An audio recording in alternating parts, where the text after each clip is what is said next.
মহেশ মেহতা। আমি একজন ব্যবসায়ী। আমি ইন্ডিয়াতে দেখেছি যে যারা মসজিদে নামাজ পড়ে তাদের জন্য মাথায় টুপি পরাটা আবশ্যিক, কিন্তু ইরান আর মরক্কোতে যারা মসজিদে নামাজ পড়তে যায় তারা মাথায় টুপি পরে না বা কিছু দিয়ে ঢাকা থাকে না, কেন? ভাই, আপনি প্রশ্ন করলেন যে ইন্ডিয়াতে লোকজন মসজিদে যাওয়ার সময় সাধারণত টুপি পরে, কিন্তু আপনি মরক্কো বা ইরানে দেখেছেন যে লোকজন সেখানে সালাতের সময় মাথায় টুপি পরে না। ভাই, পবিত্র কোরআনে এমন কোন আয়াত নেই অথবা এমন কোন সহিহ হাদিসও নাই যেটা বলছে যে মাথায় টুপি পরা এটা ফরজ, সালাতে টুপি পরাটা আবশ্যিক, এমন কথা কোথাও নেই। তবে সহিহ হাদিসে এমন কথা আছে যে সাহাবারা তারা সালাতের সময় মাথা ঢেকে রাখতেন, আর যখন আপনি আপনার মাথা ঢেকে শ্রদ্ধা দেখাচ্ছেন, আলহামদুলিল্লাহ।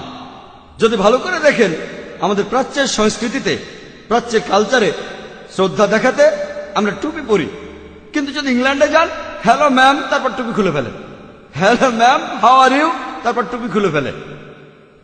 পশ্চিমা কালচারে শ্রদ্ধার জন্য টুপি খুলে ফেলে, প্রাচ্যে আমরা টুপি পরি শ্রদ্ধার জন্য।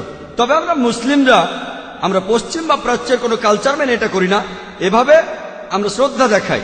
আর হাদিসেও আছে যে সাহাবীরা সালাতের সময় মাথা ঢেকে রাখতেন, হয় টুপিতে নয়তো কোনো কাপড় দিয়ে। সৌদি আরব গেলে দেখতে পাবেন। তবে সহিহ হাদিস বা কোরআনে কোথাও বলা হয়নি যে মাথায় টুপি পরাটা ফরজ। যদি মুসলিমরা টুপি ছাড়া সালাত আদায় করে, ইনশাআল্লাহ সেই সালাত আল্লাহ কবুল করবেন, এটা ফরজ না। তবে সালাত আদায়ের সময় টুপি পরাটা ভালো। আশা করি উত্তরটা পেয়েছেন।